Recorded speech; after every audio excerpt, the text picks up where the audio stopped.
اسلام آباد high court bar ایسوسی ایشن، اسلام آباد بار کونسل اور اسلام آباد ڈسٹرکٹ بار ایسوسی ایشن نے اسلام آباد ہائی کورٹ میں 3 ججز کی تعیناتی کے خلاف ملک گیر احتجاج کی کال بھی دی تھی، جبکہ اسلام آباد ہائی کورٹ کے 5 ججز کے جن میں جسٹس محسن اختر کیانی، جسٹس میاں گل حسن اورنگزیب، جسٹس طارق محمود جہانگیری، جسٹس بابر ستار اور جسٹس سمن رفت امتیاز نے ہائی کورٹ سے ججز کی اسلام آباد ہائی کورٹ میں تبدیلی پر تحفظات کا اظہار کیا تھا۔ اسلام آباد ہائی کورٹ کے 5 ججوں نے اعتراض کرتے ہوئے درخواست دائر کی کہ جس میں موقف اختیار کیا گیا تھا کہ آئین کے تحت ہائی کورٹ کے جج کو کسی دوسری ہائی کورٹ میں تبادلے کے بعد نیا حلف اٹھانا چاہیے، جس سے ان کی سینیورٹی رینکنگ متاثر ہونی چاہیے۔ سپریم کورٹ کے آئینی بینچ نے 3 ججز کا اسلام آباد ہائی کورٹ میں تبادلہ آئینی اور قانونی قرار دیتے ہوئے اسلام آباد ہائی کورٹ کے 5 ججز کی جانب سے دائر کردہ درخواستیں مسترد کر دی تھی۔ عدالت نے فیصلہ جاری کیا تھا کہ ججز کا تبادلہ غیر آئینی نہیں ہے، اور فیصلے میں کہا گیا تھا کہ یہ اختیار آرٹیکل 175 کے تحت ججوں کی تقرری سے بالکل الگ ہے اور دونوں ایک دوسرے کو کالعدم نہیں کرتے۔ منتقلی کو تقرری سمجھنا آئین کے روح کے منافی ہے، لیکن اب یہ تقرری ہی ہوئی ہے۔ ناظرین، آج ہی جوڈیشل کمیشن کا اجلاس شروع ہونے سے قبل بلوچستان ہائی کورٹ کے جسٹس محمد کامران خان نے اس بات کی نشاندہی بھی کی کہ جسٹس ریٹائرڈ نذیر احمد لانگو کی بطور رکن اجلاس میں مسلسل شرکت آئین کے آرٹیکل 175 کی خلاف ورزی ہے۔ ڈان اخبار میں بھی آج شائع ہونے والی خبر میں بتایا گیا ہے کہ جسٹس کامران خان نے جوڈیشل کمیشن کے سیکرٹری کو 2 صفحات پر مشتمل خط میں اعتراض اٹھایا ہے کہ سابق جج کو اجلاس میں شرکت کے لیے مدعو کرنا آئینی طریقہ کار کے منافی ہے۔ درخواست میں نشاندہی کی گئی ہے کہ آئینی روایات کے مطابق جب بھی کسی ہائی کورٹ کے چیف جسٹس کی تقرری کے لیے نامزدگی جوڈیشل کمیشن کے سامنے پیش کی گئی، متعلقہ سابق جج کی رکنیت ہر بار نئے سرے سے کی گئی۔ مثال کے طور پر جب جسٹس جمال خان مندوخیل کو بلوچستان ہائی کورٹ کا چیف جسٹس نامزد کیا گیا تو جسٹس ریٹائرڈ قاضی فائز عیسیٰ کو جوڈیشل کمیشن کا رکن نامزد کیا گیا۔ اسی طرح جسٹس نعیم اختر افغان اور جسٹس ہاشم خان کاکڑ کی نامزدگی کے وقت جسٹس جمال خان مندوخیل کو ایک بار کے لیے جوڈیشل کمیشن کا رکن مقرر کیا گیا تھا۔ It's a matter of record جو لیٹر میں ڈالا جا رہا ہے۔ تمام تر تحفظات کے باوجود ججز کے پہلے تبادلے کیے گئے، پھر تعیناتی اور چیف جسٹس مقرر ہو گئے۔ ایسے میں کوئی عدالتی فیصلوں کو اگر حد پہ تنقید رکھے گا تو کیا بجا نہیں ہوگا؟ یہ سوال اس خط میں اٹھایا جا رہا ہے۔ بات کرتے ہیں، ہمارے ساتھ مشیر وزیر اعظم رانا ثناء اللہ صاحب موجود ہیں۔ رانا صاحب بہت بہت شکریہ ساتھ دینے کا۔ سر، چیف جسٹس سپریم کورٹ آج آپ نے دیکھا ان کی سربراہی میں جوڈیشل کمیشن کا اجلاس ہوا ہے، لیکن انفارچونیٹلی ادھر بھی سوالات اٹھائے گئے ہیں اور یہ کہا ہے کہ 26ویں آئینی ترمیم کا میٹر ریزالو ہو جانا چاہیے تھا سر، مگر ہم اس کو ایڈریس نہیں کرتے اور دھڑا دھڑ آگے چلے جا رہے ہیں۔ منصور علی شاہ صاحب کے ساتھ بہت سے لوگوں نے اور آواز اٹھائی کہ کیوں اوریجنل ایشو کو ہم لوگ ایڈریس نہیں کر رہے اور آگے بڑھتے جا رہے ہیں۔ نہیں تو اس میں غلط کیا ہے؟ ایک جوڈیشل کمیشن جو ہے وہ ایک کمپیٹنٹ فورم ہے، اس فورم میں سبھی کی نمائندگی ہے، وہاں پہ گورنمنٹ موجود ہے، وہاں پہ اپوزیشن موجود ہے، وہاں پہ عدلیہ ایک ادارے کے طور پہ جو ہے وہ وہاں پہ موجود ہے، وہاں پہ ہمارے وکلا جو ایک بڑا اسٹرانگ انسٹیٹیوشن ہے اس کی نمائندگی موجود ہے، اور وہاں پہ اس کو بیلنس کیا گیا ہے 26ویں ترمیم کے ذریعے۔ ورنہ پہلے تو ججز کی اکثریت تھی اور وہ آپ کا چیمبر، میرا چیمبر، اس کا چیمبر، اس کا بندہ، اور اس طرح سے انہوں نے جو ہے وہ تباہی کی جو ہے وہ پچھلے 10-12 سال۔ تو اب تو وہاں پہ بڑا بیلنس ہے اور بیلنس کے مطابق جو ہے وہ فیصلے ہو رہے ہیں۔ اب فیصلوں کا جو اصول ہے، فیصلے اگر اکثریت کی بنیاد پہ ہونے ہیں تو اس لیے یہ تو نہیں ہو سکتا کہ جی یہ فیصلہ کیونکہ میری مرضی کے مطابق نہیں ہے تو لہذا یہ غلط ہے، اور اگر میری مرضی کے مطابق ہوتا تو پھر ٹھیک ہوتا۔ تو وہاں پہ جو ہے وہ جو اصول ہے فیصلوں کا اس کے مطابق فیصلے ہوئے۔ ٹھیک سر، مگر کیا سینئر جج کو چیف جسٹس اسلام آباد ہائی کورٹ مقرر نہیں ہونا چاہیے تھا؟ اسلام آباد ہائی کورٹ میں ججز سینیورٹی کا معاملہ ابھی انٹرا کورٹ اپیل میں زیر التوا ہے، تو رانا صاحب جب تک ہائی کورٹ ججز کی سینیورٹی سے متعلق انٹرا کورٹ پر یہ فیصلہ نہیں ہو جاتا، حتمی رائے نہیں آتی، تب تک کیا تعیناتی کو روکنا چاہیے تھا، نہیں ہونی چاہیے تھی، جو یہ سب سوال اٹھ رہا ہے؟ نہیں، معاملہ یہ ہے نا کہ یہ فیصلہ کس نے کرنا ہے؟ یہ فیصلہ عدالت نے کرنا ہے نا، میں نے اور آپ نے تو نہیں کرنا۔ اور یہ فیصلہ جو ہے وہ سپریم کورٹ نے کیا ہے۔ اب سپریم کورٹ، اب دیکھیں نا کہ سپریم کورٹ میں جو ہوتا رہا ہے پچھلے 10-12 سال، یعنی جو جوڈیشل مارشل لا اس ملک نے بھگتا ہے، اور جس طرح سے انہوں نے ہر چیز کو جو ہے وہ پچھاڑا اور لتاڑا ہے، انہوں نے 7 ایک طرف، 8 ایک طرف، 4 ایک طرف، 5 ایک طرف، اور کس طرح سے انہوں نے آئین کو ری رائٹ کیا، کس طرح سے وہاں پہ بیٹھ کے انہوں نے حکومتوں کو جو ہے وہ مفلوج کیا. ساری چیزیں جو ہیں یہ ہونے کے بعد اگر اب بیلنس ہوا ہے، اور اس بیلنس کے نتیجے میں اگر ایک آپ دیکھیں یہ جو ہے تو جوڈیشل مارشل لاء تھا، اب بیلنس ہوا ہے. سینئر موسٹ جج ہونا چاہیے. ہاں یہ سینئر موسٹ ایسے نہیں ہوگا کہ سینئر موسٹ وہ ہے جو سینیورٹی پہ موجود ہے، بلکہ سینئر موسٹ وہ ہوگا جو امنگ 3 سینئر موسٹ جو ہے وہ تو ٹھیک ہے، بیسٹ ہوگا. ٹھیک ہے.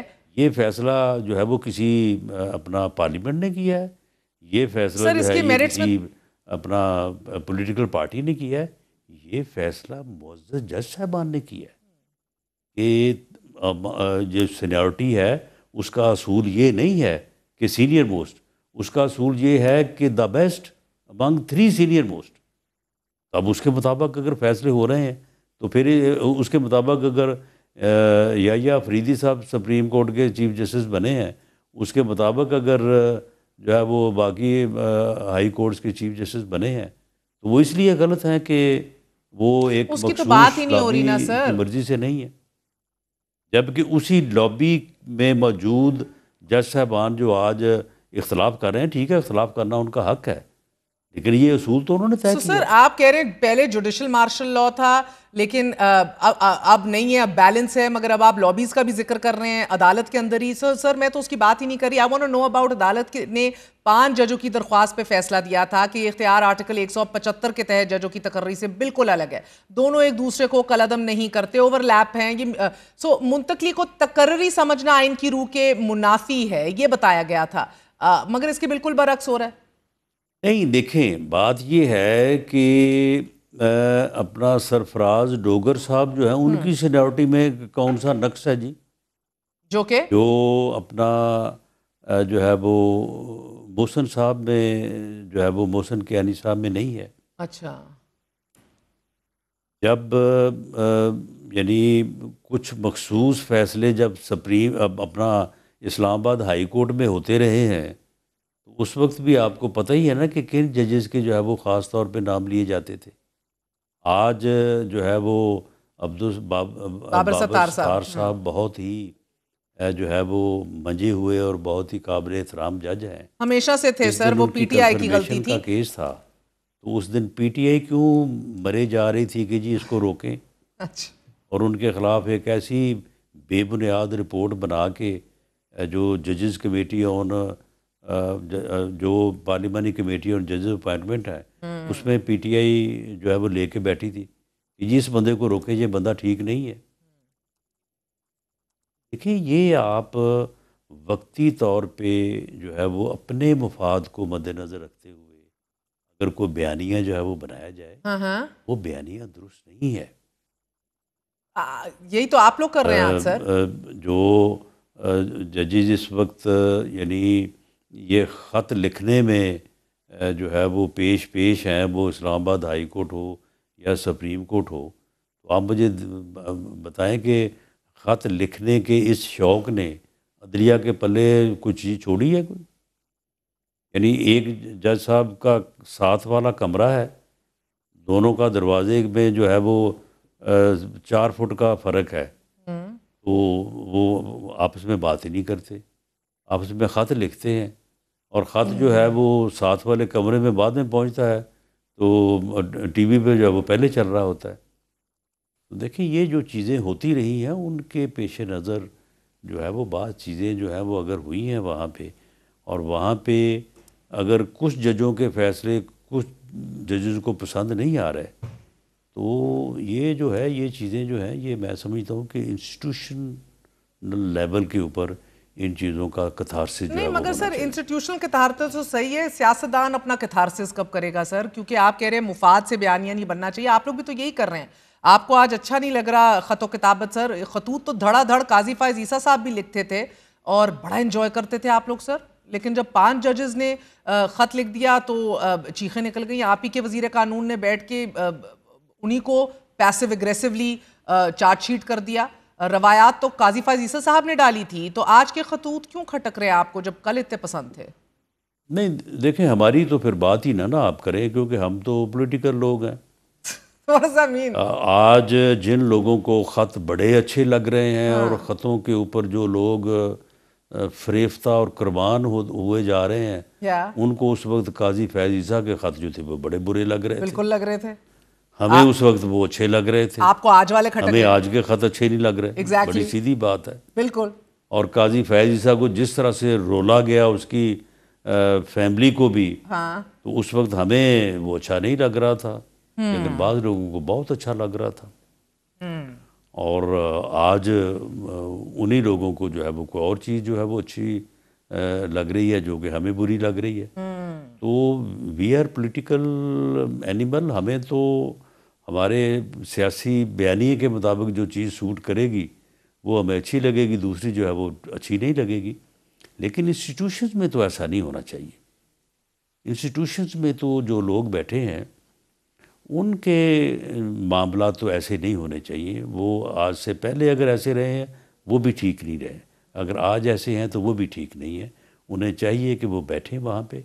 آج بھی سب سے بڑی اکثریت جوڈیشل کمیشن میں عدلیہ کی ہے. سر یہ مجھے بتائیں, سیاسی بیانیاں سوٹ کریں نا, مجھے سمجھا دیں. آپ نے کہا پولیٹیکل اینیمل, سیاسی جانور کی بھی تو کچھ اصول ہوتے ہی ہوں گے نا سر. اداروں کے آپ بات کر رہے ہیں کہ وہ انسٹیٹیوشنز فیصلہ کریں, ان کے پلے چھوڑا ہی کیا ہے سر؟ یا آپ استعمال ہوتے ہیں یا پھر استعمال کرتے ہیں؟ اب تحریک انصاف ایک بار پھر 10 محرم سے تحریک کا آغاز کرنے جا رہی ہے, یہ اعلان کر دیا ہے. جو رویہ 2011 سے اب 2025 آ گیا ہے, جو رویہ کہ میں اپنے مخالف کو چھوڑوں گا نہیں, میں اسے جو ہے وہ یعنی جب مجھے موقع ملے یا مجھے موقع ملا تو میں نے لوگوں کے خلاف جو ہے وہ سزائے موت کے کیپٹل پنشمنٹ کے کیس بنائے, سب کو پکڑ کے جو ہے وہ جیل میں ڈالا. اور میرا یہ پروگرام تھا کہ سب کو ختم کرنا ہے, اور صرف جو ہے وہ اسٹیبلشمنٹ کو ساتھ لے کے یک جماعتی حکومت جو ہے وہ قائم کرنی ہے, باقی ہر چیز ختم کرنی ہے. یا تو یوز ہوتے ہیں, اگر میں آج بھی اسی بات پہ قائم ہوں کہ میں نے نہ کسی سے ڈائیلاگ کرنا ہے, نہ میں نے ڈیموکریٹک رویہ بنانا ہے, نہ میں نے کسی کے ساتھ بیٹھ کے معاملہ سلجھانا ہے, میں نے تو اپنے مخالفین کو ختم ہی کرنا ہے. تو پھر میرے مخالفین جو ہے وہ کیا مجھے میرے گلے میں ہاتھ ڈالیں گے, ویلکم کریں گے کہ آئیں جی, آ کے جو ہے وہ ہمارا خاتمہ بالخیر فرمائیں. کوئی تو اصول ہونے چاہیے. کیا کریں گے یا کیا ان کرنا چاہیے؟ ٹھیک, وہی ہم کریں گے. چڑھ دوڑو, یہ تحریک چلائیں, اسے پوری سختی کے ساتھ جو ہے وہ اسے روکا جائے گا, اور اس کے لیے جو بھی کرنا جو ہے وہ مناسب اور مؤثر ہوا وہ کیا جائے گا. اچھا. اور ملک کو اس لمحے کے اوپر ڈی اسٹیبل کرنے کی کسی کو اجازت نہیں دی جائے گی. سر جو بھی کرنا ہو کیا جائے گا. مسئلہ یہ ہے کہ سر ایک بڑی اپرچون مومنٹ ہے آپ کے پاس, is enjoying your credibility post India Pakistan conflict. کہیں نہ کہیں اسپیس ملی ہے, credibility is probably pushing it. But sir Aleema Khan نے جب عمران خان کا پیغام دیا ہے تو جو عمران خان کے بیانیے کے ساتھ نہیں کھڑا بقول ان کے وہ جماعت چھوڑ دے, تو یہ جو تھوڑی سی اسپیس ملی ہے نا سر, ادھر آپ کو گنجائش دے رہے ہیں وہ جو قید کیے ہوئے ہیں, جو پابند سلاسل ہے. شاہ محمود قریشی کا بیان سامنے آیا ہے, جماعت کو مذاکرات چاہیے وہ کہہ رہے ہیں. شاہ محمود, میاں محمود الرشید رانا صاحب, ڈاکٹر یاسمین راشد, اعجاز چودھری, عمر سرفراز چیمہ اس میں شامل ہیں. انہوں نے کھلا خط لکھا ہے اور وہ کہہ رہے ہیں حکومت سے مذاکرات ہمیں کرنے چاہیے.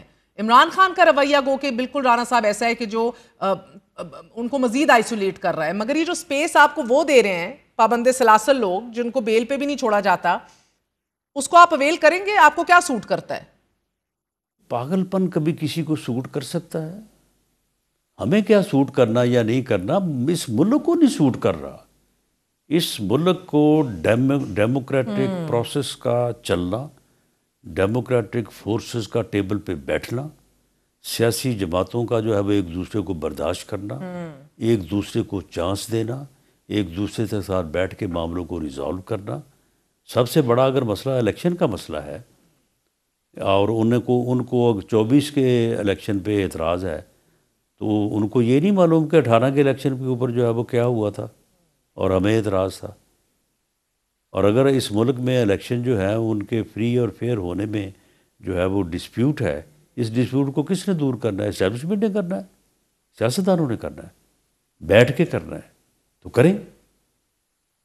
اگر کوئی بیٹھنے کو تیار نہیں ہے تو پھر قصوروار وہ ہے، یا جو بار بار جو ہے وہ ریکویسٹ کر رہے ہیں کہ یہ آئیں، بیٹھیں، گفتگو کریں، معاملات کو سلجھائیں، وہ ہیں قصوروار.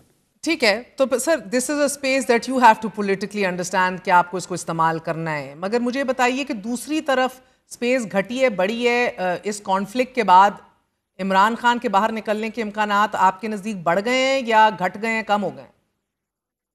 ان کے امکانات جنگ سے یا باقی باتوں سے جو ہے وہ نہ کم ہوئے ہیں نہ زیادہ ہوئے ہیں.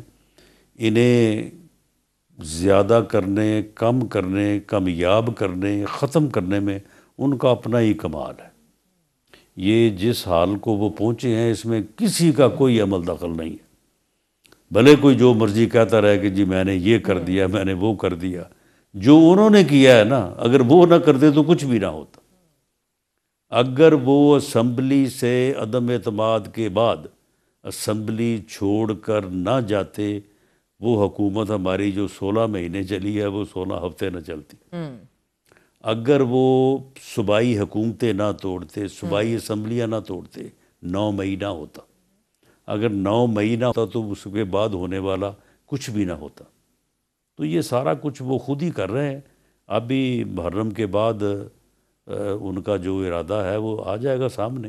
مگر رانا صاحب یہ سب کچھ نہ ہوتا تو کسی اور کی جیتی ہوئی سیٹیں ہارا ہوا کیسے لیتا؟ نہیں سن لیں سن لیں اس بات کا بھی سن لیں. آپ مجھے بتائیں کہ یہ ہم نے کہا تھا کہ سنی اتحاد تحریک، جس نے نہ الیکشن میں حصہ لیا، جس نے نہ اسپیشل سیٹوں کے لیے اپنا نومینیشن پیپر فائل کیے، اس میں بیان الفی دے کے شامل ہو جائے، یہ ہمارا مشورہ تھا. اگر یہ لیگلی انہوں نے غلطی کی اور اس دوڑ سے باہر ہو گئے، اس کانسٹیٹیوشنل لیگل سکیم سے باہر ہو گئے جو اسپیشل سیٹوں کی ہے، تو اس کا بھی آپ الزام اگر آپ ہمیں دے رہے ہیں کہ یہ ہمارے کہنے پہ انہوں نے کیا ہے، تو پھر جو ہے وہ پھر آپ یہ دیکھ لیں کہ یہ کس حد تک درست ہے. قسمت بڑی مہربان ٹھہری ہے نا، میں تو نہیں الزام دے رہی سر. مجھے یہ بتائیے، تحریک انصاف کی پارلیمانی پارٹی نے اب ریزرو سیٹ سے متعلق فیصلے کے بعد وفاداری تبدیل ہونے کے خدشے کے پیش نظر اب یہ فیصلہ کر لیا ہے کہ اسمبلی سے ایک بار پھر وفاداری اور لائلٹی کا حلف لیا جائے گا. Will it work?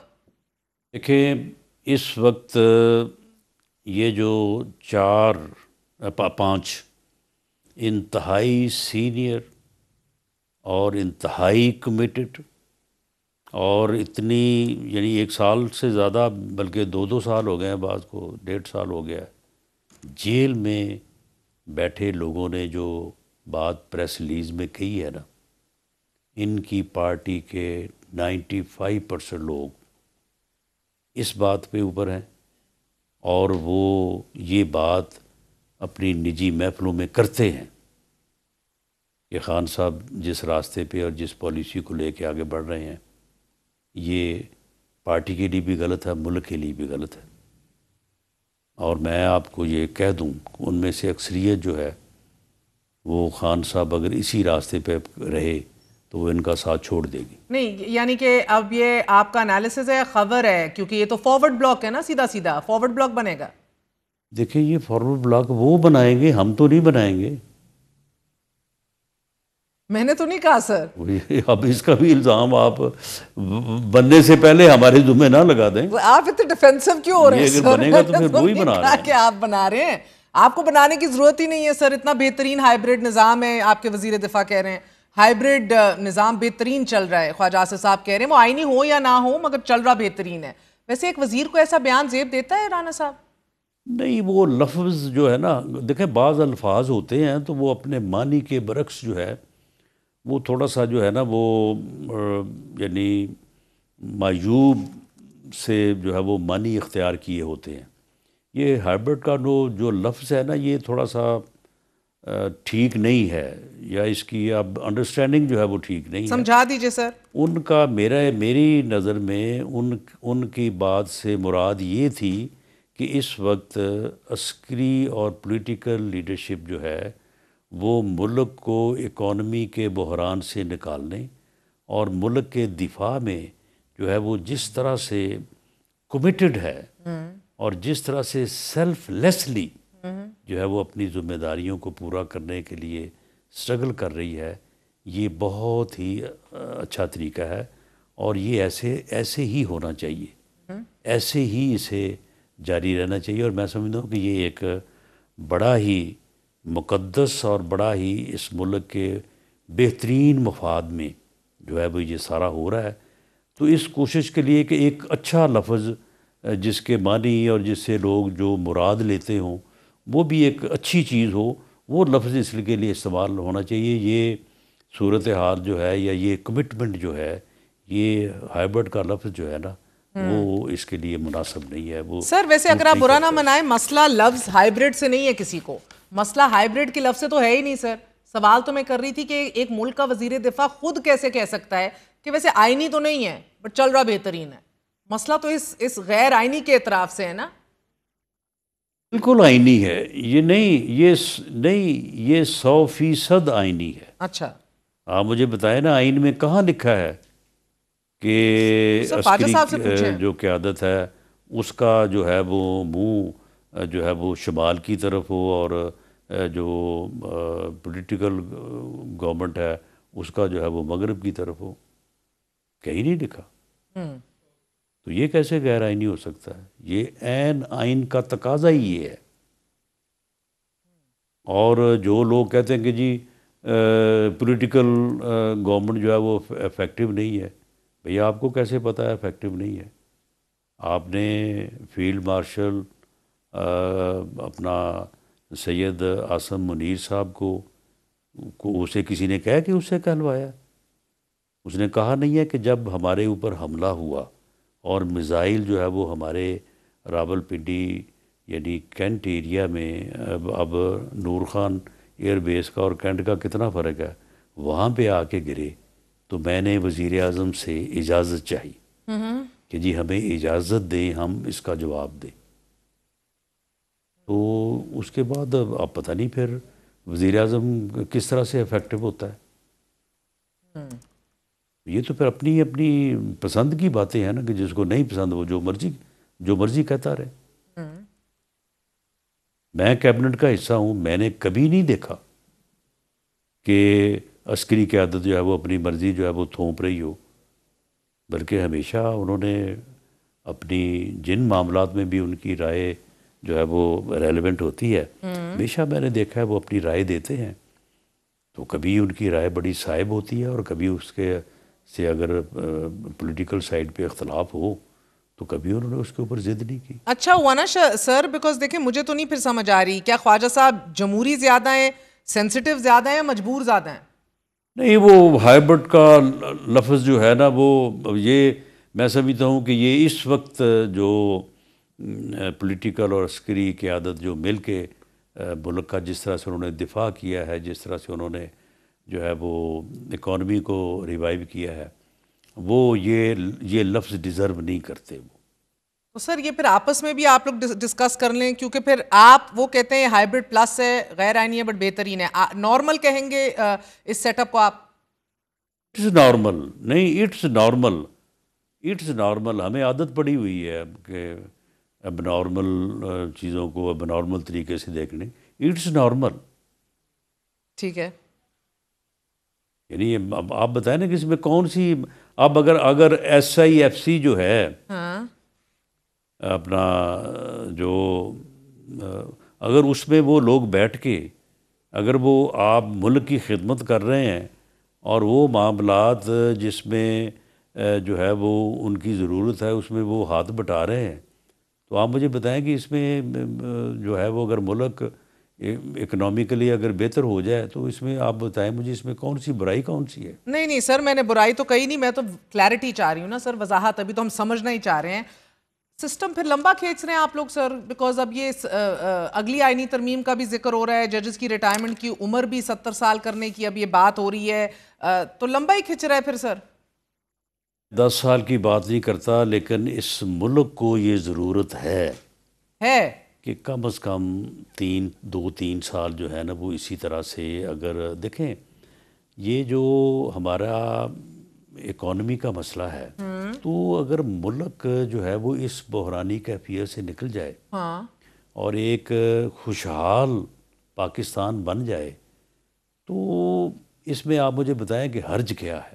اور جو تشخص اس وقت یہ مئی کے مارکہ حق و باطل کی فتح کے بعد جو بنی ہے اگر اس میں 2 یا 3 سال مل جائیں تو آپ یقین کریں کہ ہم اس اکانومی کے بحران سے نکل جائیں گے اور اس منزل پہ پہنچ جائیں گے کہ اس کے بعد جس طرح سے ایٹمی دھماکوں کے بعد دفاع جو ہے وہ ناقابل تسخیر ہے, ہماری اکانومی بھی جو ہے وہ نہیں. ناقابل مگر رانا تسخیر صاحب ہو مجھے جائے پہلے گی. یہ تو سمجھا دینا 2 سال یا 3 سال اور مل جائیں, کیا مطلب اور مل جائیں؟ آپ حکومت کا تو ہے نا 5 سال سر, آپ ہی کے ہیں نا اب یہ 5 سال, اگر اور مل جائیں what do you mean؟ نہیں 5 سال جو ہے وہ تو 5 کے 10 بھی ہو سکتے ہیں, وہ تو ایک علیحدہ بات ہے نا. 5 کے 10 لیکن موجودہ جو اکانومی کا بحران ہے یہ سر 5 کے 10 ہو اگر جائیں. آج یہ کہا یہ جائے پوچھ کہ رہی ہوں. ملک نکلا ہے, نہیں ایسا نہیں ہے, ملک نکلا نہیں ہے. ابھی ہم بالکل رسک لائن پہ, اس رسک لائن پہ کھڑے ہیں. لیکن کیا صحیح سمت ریوائیول کی طرف ہمارا سفر شروع ہو گیا؟ ہاں ہو گیا. اچھی بات ہے ہو گیا سر, مگر میں یہی تو پوچھیے 5 کے 10 تو نہیں ہو جائیں گے؟ ادھر آپ 5 کے 10 کی میں بات کر رہی ہوں, ادھر لگ رہا ہے کہ سر خیبر پختونخوا میں وہ 5 بھی نہ شاید ہوں. تو مجھے بتائیں یہ علی امین گنڈا پور کو کتنا خطرہ ہے سر؟ دیکھیں وہ پی ٹی آئی کی طرف سے تو خطرے میں ہیں, لیکن اب ان کا کوئی پتہ نہیں وہ پی ٹی آئی کو خطرے میں نہ ڈال دیں. اچھا اگر ان کے ساتھ کو 15-20 بندے ہیں تو وہ پی ٹی آئی کو خطرے میں ڈال دے گی. پی ٹی آئی انہیں چاہتی ہے اب ہٹائے, اور آگے سے اگر وہ اکڑ گئے تو 15-20 بندے ان کے ساتھ ہوئے تو پھر پی ٹی آئی کی وہاں پہ اکثریت جو ہے وہ ختم ہو سکتی ہے. پھر ایسا بھی ہو سکتا ہے. Interesting, very very interesting. Sir ایک آخری سوال مختصراً آپ سے جاننا چاہوں گی, مگر تشنیگی رہ گئی. رانا صاحب بہت بہت شکریہ ساتھ دینے کا, بہت بہت شکریہ. بڑا امپورٹنٹ اہم ترین انٹرویو تھا, آپ نے سنا. ناظرین رانا صاحب کا کانفیڈنس ہے, اعتماد ہے, بلا کا اعتماد ہے. شاید کسی نے یہ صحیح کہا تھا کہ تم سے پہلے وہ جو ایک شخص یہاں تخت نشین تھا اس کو بھی اپنے خدا ہونے پہ اتنا ہی یقین تھا. Time really does surprise you and politics in Pakistan surprises you even more. Program میں آگے بڑھتے ہیں. اسرائیل نے رات گئے سویلین آبادی پر وحشیانہ حملے کر کے مزید 95 فلسطینیوں کو شہید کر دیا ہے. ساحلی کیفے پر آن اے کیفے ایک حملہ کیا گیا ہے. 39 معصوم شہری اور کئی صحافی اس میں شہید ہو گئے ہیں. امدادی کیمپس, 4 سکولز, عام گھروں پر حملوں میں 56 عام شہریوں نے جام شہادت نوش کیا ہے. ناظرین ایک الگ حملے میں ایک ہسپتال کو بھی نشانہ بنایا گیا ہے کہ جس میں متعدد افراد زخمی ہو گئے ہیں. غزہ سٹی کے شمال میں واقع سمندر کے ساحل پر واقع البقا کیفے پر اسرائیل نے اس وقت حملہ کیا کہ جب 100 سے زائد فلسطینی کیفے میں موجود تھے اور کچھ بچوں کی سالگرہ کی تقریب میں بھی مصروف تھے. اس کیفے میں فلسطین کے صحافی بھی موجود تھے کہ جو اس لیے یہاں اکٹھے ہوئے تھے کہ یہ واحد کیفے تھا, the one and only, کہ جہاں بجلی اور انٹرنیٹ کی جو سہولت ہے وہ موجود تھی, اور صحافی دن بھر کی خبریں یہاں سے اکٹھے ہو کر پھر دنیا سے شیئر کرتے تھے. بیکاز ایز یو نو اسرائیل تو کسی اور باہر کے صحافی کو آنے ہی نہیں دیتا اندر. حملہ اتنا شدید تھا کہ کیفے مکمل طور پر زمین بوس ہو گیا اور زمین پر ایک بڑا گھڑا بن گیا جس میں درجنوں لاشیں دب گئیں. حملے سے کیفے میں موجود لوگوں کے چیتھڑے اڑ گئے اور اس میں کئی بچے, کئی خواتین بھی جام شہادت نوش کر گئیں. ان کو بھول نہیں سکتے کہ ان سب حالات کا جواب دینا ہوگا. اجازت دیجیے. گڈ نائٹ, اللہ حافظ.